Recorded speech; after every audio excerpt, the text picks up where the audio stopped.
What would you do if your own family called you useless right in front of everyone? I never thought I'd walk out on my son's house, but that day I did. Okay?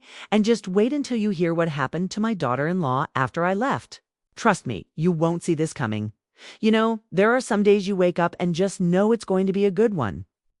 That morning, I had a little extra pep in my step.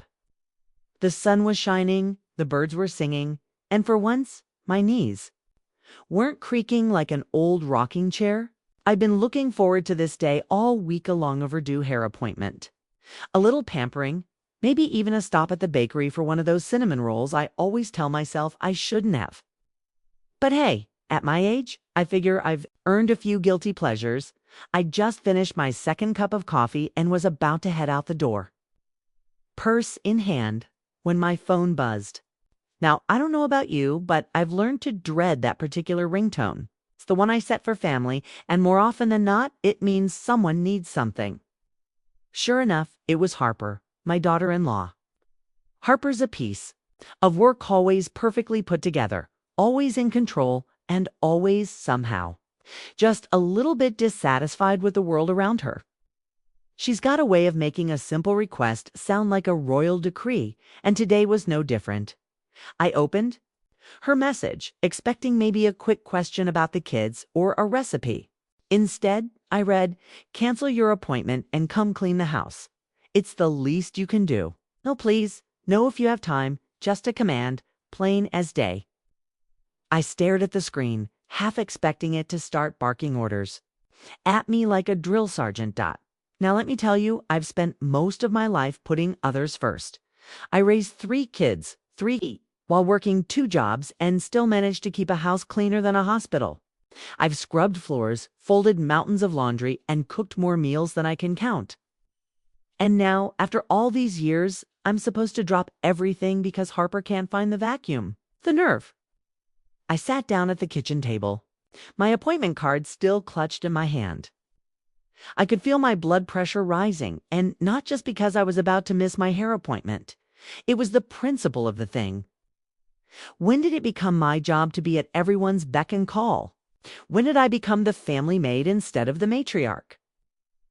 I thought back to when I first met Harper.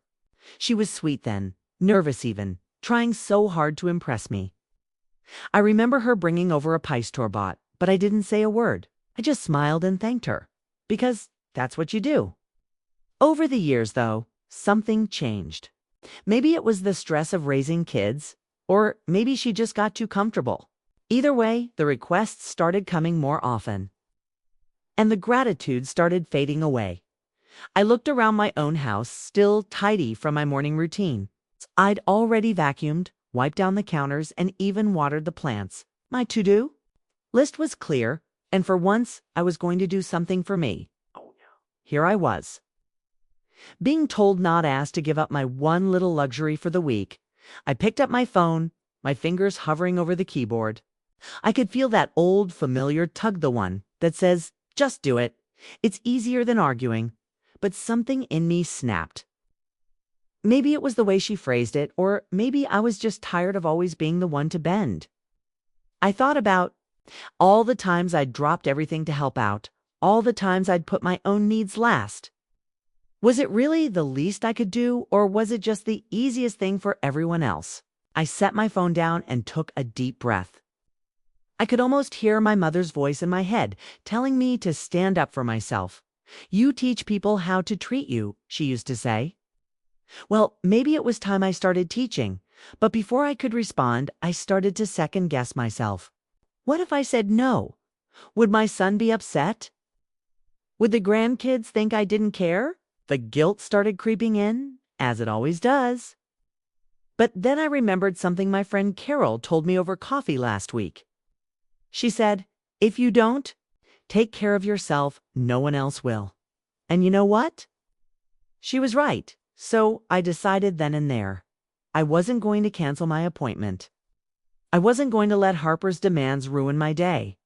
I was going to get my hair done, enjoy my cinnamon roll, and maybe even buy myself a new lipstick. Because sometimes you have to put yourself first. Even if it ruffles a few feathers, I finally picked up my phone and typed a simple reply. Sorry, Harper, I have plans today. I hit send before I could change my mind, grabbed my purse, and walked out the door with my head held high as I drove to the salon. I couldn't help but wonder, when was the last time someone made you feel like the help in your own family? And more importantly, when was the last time you said no? Maybe it's time we all start remembering our own worth. After all, if we don't, who will? I'll tell you, there's nothing quite like walking into a room and feeling the temperature drop 10 degrees.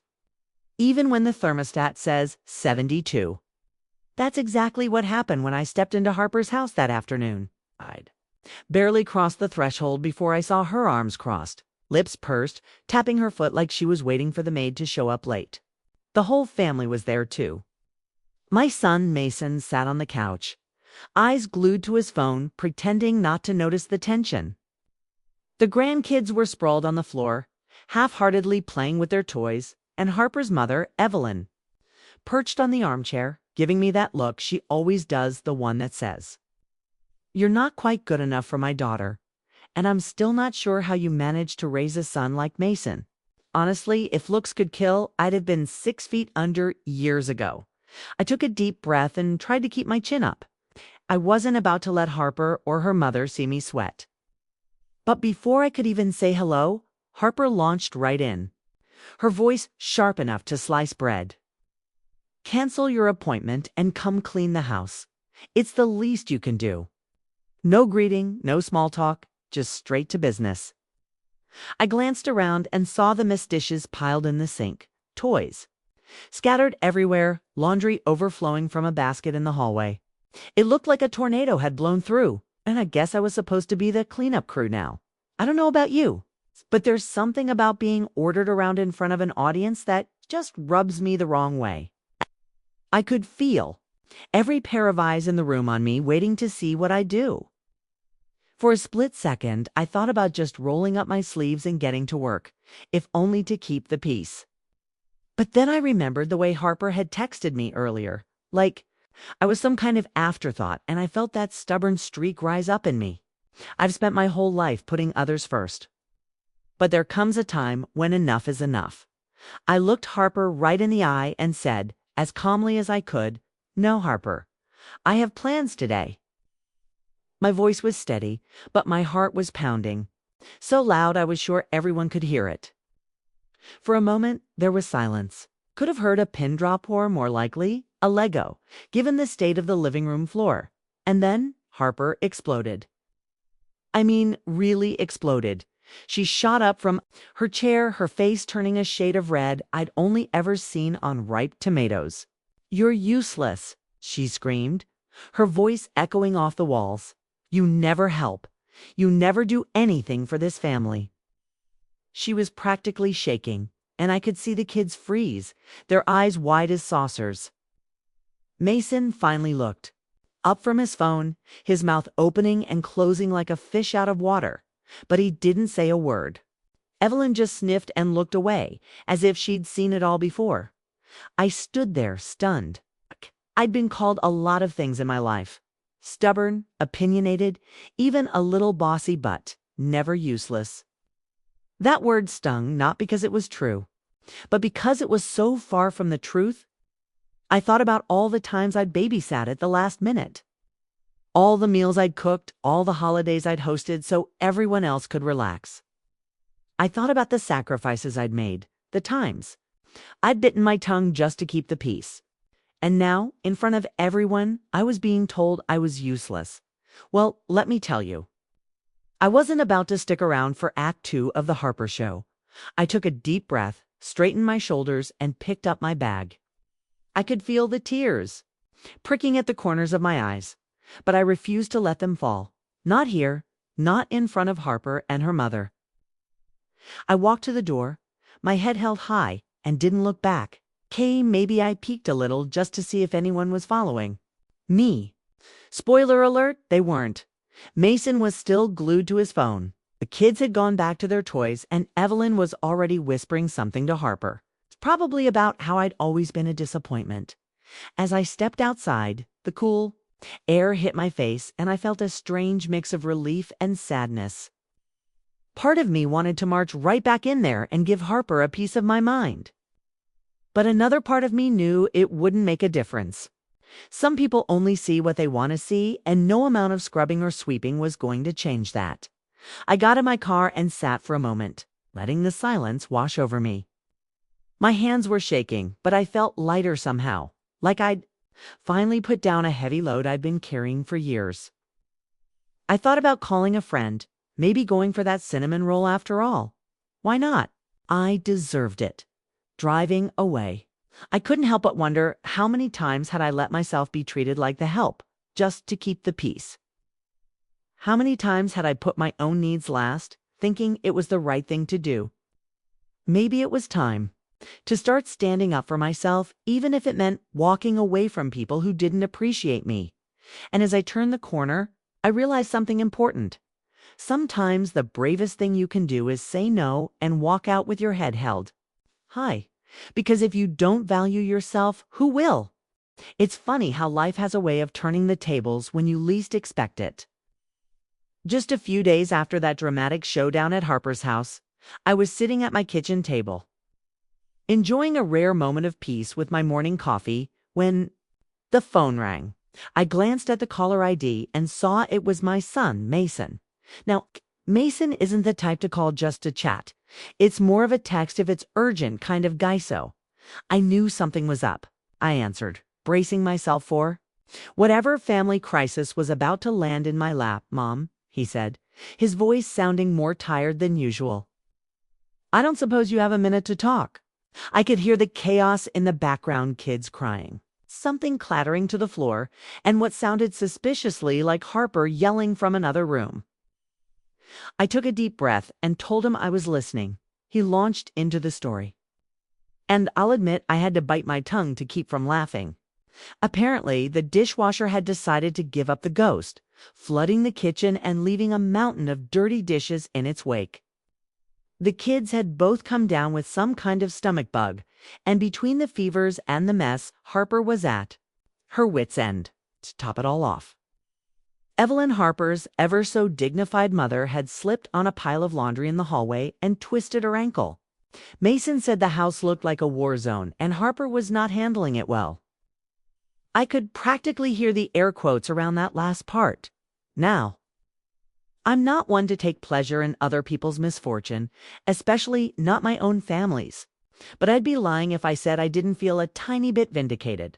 After all, just a few days ago, I was useless. Not needed, not appreciated, just in the way. And now, suddenly, my absence was being felt in a big way. Isn't it funny how quickly things can change? Mason hesitated, then asked if I could come over and help out. I could tell he was embarrassed to ask, probably remembering how Harper had treated me. I paused for a moment, thinking about what to say.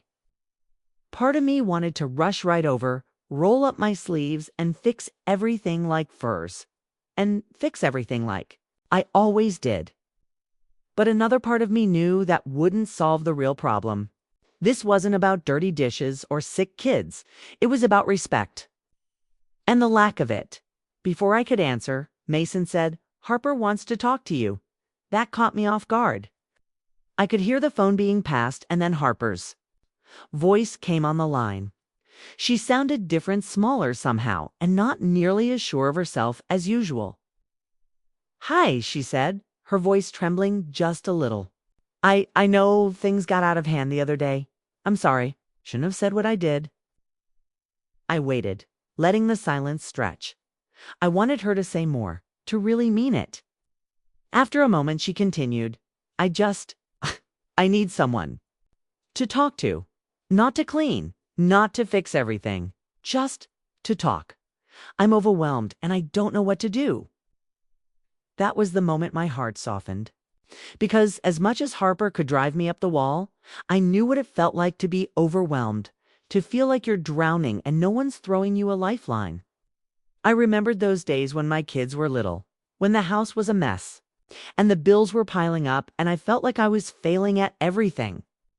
I remembered wishing someone would just sit with me, listen, and remind me that I wasn't alone. So I told Harper I'd come over, but only to talk. I made it clear I wasn't there to clean or babysit or play the hero. I wanted her to know that respect goes both ways, and that I wasn't going to let myself be taken for granted anymore. When I arrived, the house was even worse than I'd imagined. Dishes were stacked in precarious towers. The kids were curled up on the couch, looking pale and miserable. And Evelyn was sitting in the recliner with her foot propped up, looking more annoyed than injured. Harper met me at the door, her eyes red and puffy. She didn't say anything at first, just hugged me, something she'd never done before. We sat at the kitchen table, surrounded by the chaos, and she started to talk. Really talk, she told me. How hard it was to keep up with everything, how she felt like she was failing as a mother and a wife, how she missed having her own mom to lean on. She admitted she'd taken her stress out on me, and that she was sorry for what she'd said. I listened, just like I'd wanted someone to do for me all those years ago. I didn't offer solutions or jump up to start cleaning. I just let her get it all out. And you know what? By the end of it, she looked lighter. Like a weight had been lifted off her shoulders. We laughed a little, cried a little, and for the first time I felt like we were actually connecting, not as mother-in-law and daughter-in-law, but as two women just trying to do their best. I told her that respect is a two-way street, and that I was always willing to help, but not at the expense of my own dignity. As I left that day, I realized that sometimes the universe does the cleaning for you. Sometimes it takes a little chaos for people to see what really matters.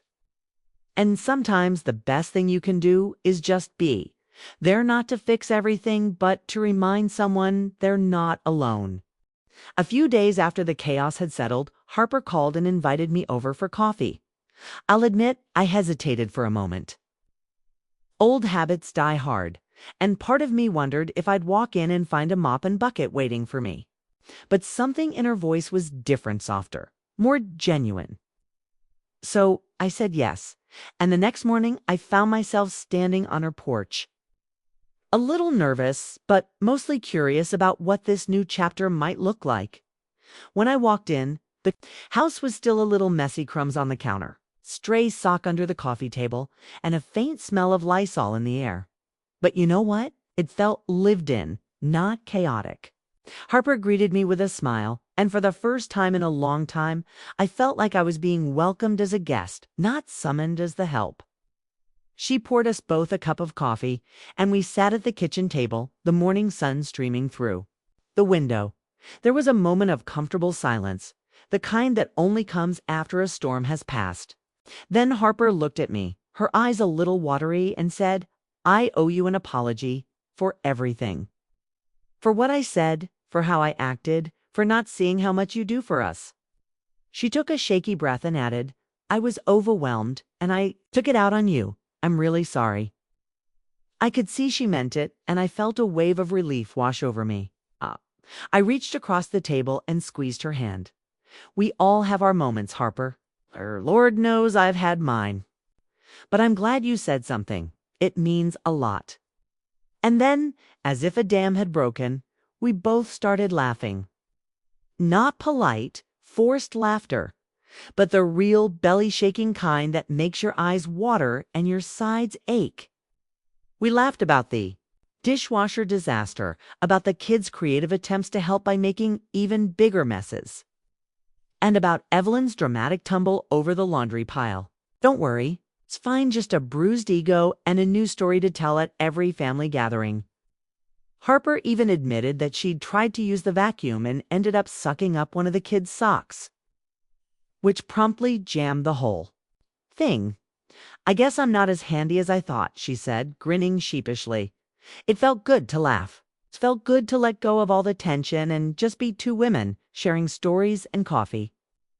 For the first time, I saw Harper not as the demanding daughter-in-law, but as a young woman trying to juggle too many balls at once, just like I did when I was her age. I remembered the days when I felt like I was failing, when the house was a mess and the kids were sick, and I just wanted someone to tell me I was doing okay.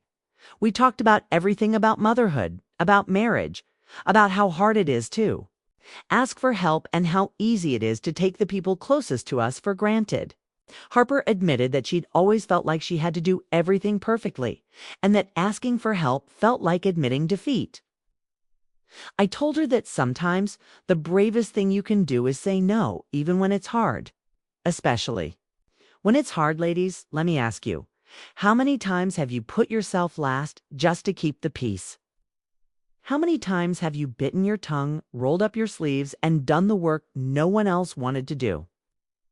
Just because it was easier. Then fighting. I know I have more times than I can count.